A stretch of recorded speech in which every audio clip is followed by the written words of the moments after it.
말씀을 드릴 거는 제가 다른 주메이가 있어가지고 말씀드리고 나갔다가 다시 또 합류하겠습니다.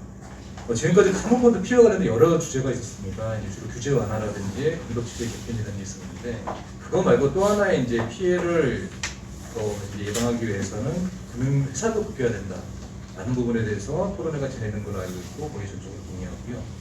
금융기관이 바뀌게 되는 것은 저의 이제 토론의 결국 이제 금융기관 간의 이제 금융기관 내의 어떤 그 내부 통제가 충분히 이루어졌는데, 그러기 위해서는 금융지주회사로 권한이 이제 집중된 것을 이사회 구성의 다양화를 통해서 이걸 소화해야 된다라는 거고요. 조금 더 그 결론에 대해서 부연 설명드리면은, 금융지주회사라는 걸 생각해 보면은 일반적으로 지주회사라는 것은 맨 꼭대기에 있는 것이 굉장히 유리한 그런 지배체제입니다.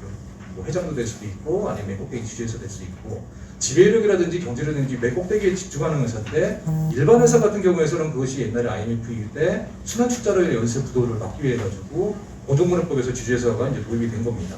여기에 금융주회사 같은 경우에서는 따로 별도로 독립법을 만들어서 금융기관의 뭐 대형화라든지 국제화 또는 아니면은 IMF 이후에 이제 금융기관의 구조조정 뭐 이런 별도의 목적으로 해서 독립법을 만들었는데, 말씀드렸듯이 금융주회사 체제라는 것은 윗꼭대기로 올라가다 보니까 경영하기도 쉽고, 그리고 지배력도 쉽고, 아까 발제도 말씀하셨듯이 위에서 쪼매면 아래에 있는 사람은 좀 탈 수밖에 없는 그런 구조에서 굉장히 효율적으로 움직이는 기관인데, 이제는 좀 속도를 좀 조절할 필요가 있다는 겁니다.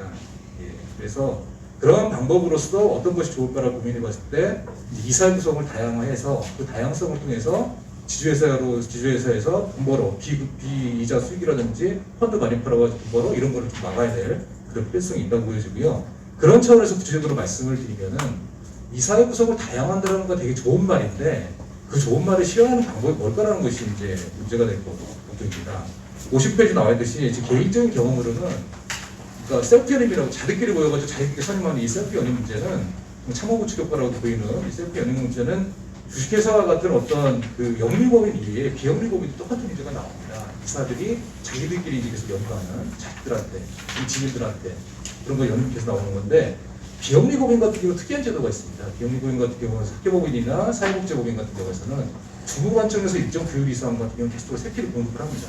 그래서 새로운 사람이 들어가서 계속 연임하는 거를 똑같은 문제가 나오기 때문에 연임하고 조금이라도 이제 저들이 시키는데, 개인적으로는 영리법인이 주식회사, 뭐 사회사도 했었지만은 비영리법인 같은 경우 한 5군데 정도 해봤습니다. 양쪽을 다 비교해봤을 때 비영리법인이 사회복지법인의 5개 어떤 외부 이사로서 활동하다 보니까 새로운 이사진이 일정 비율만큼은 좀 들어가서 다른 목소리를 내는 것 같은 경우가 효율성 면에서는 좀 떨어지는 면이 있지만은, 어떤 그 이사장의 독주라든지 그런 것 같은 경우, 운영의 다양성 면에서는 그보다 그게 훨씬 더 많은 그런 경험적으로 개인적 경험이 있고요. 이러한 경험에서 좀 이렇게 금융지주회사도 일정 비율 정도는 그 이사회에서 좀 더 들어갈 수 있는, 지금처럼 현재 이사들끼리 서로 모여가지고 이제 자기들의 후임 이사를 뽑는 이 체제를 탁할 필요성이 이제 경험적으로 이제 그것이 도입이 될 필요성이 있겠다고 생각을 하고요. 그래서 이사회 구성의 다양성에서는 일정 비율은 지금 같은 체제로 말고 다른 각도에서 좀 들어가는 구성의 다양성을 확보하는 필요성이 있다라고 말씀드리고, 구체적으로 말씀드리면 53페이지에 있습니다. 결국은 현재는 이제 그렇게 금융기관의 지배구조가 가는 것에 따라서는 임원추천위원회라는 것을 이사회 하부구조가 있습니다. 이사회 내 위원회는 이사들끼리 모여가지고 임원들을 추천을 하는, 추천을 해서 거기서 이사회에서 다시 결정하는 구조가 되어 있는데, 뭐 가장 언론에서 많이 나오는 뭐 노조 추천제, 노조 이사제 같이 이사회 구성 중에서 누구는 뭐 노조 추천자 이렇게 강하게 비율하는 것 하나의 방법이겠지만은, 아무래도 비영리법인은 아니고 이제 자본주의 사회에서, 주식회사 사회에서는 이사회에서 특정 이사를 이제 누구 추천으로 아예 그냥 법률을 못 받는 거는 굉장히 다양하게 이견이 있을 수 있기 때문에, 그리고 더더군다나 금융주식회사 같은 경우에서도 외부인 주주가 상당히 많아서 그런 것도 이제 감안할 필요성이 있어서, 가장 좋은 적절한 중간 지점을 결국 추천 권한을 좀 다양화하는 것이 현실적인 방안이 아닐까 싶습니다.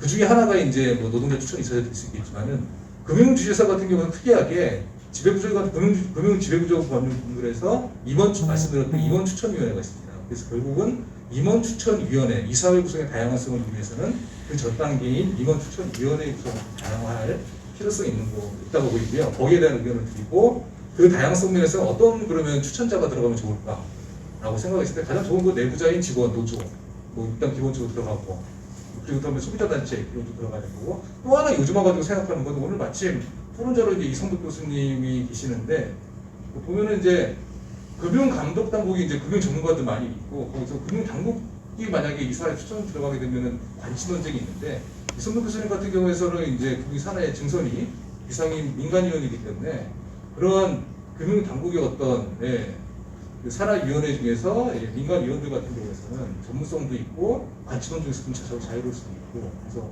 그런 부분에서 이제 이성근 교수님과 같이 민간 거예요 지금요? 예, 제가 권한했어요. 영광입니다.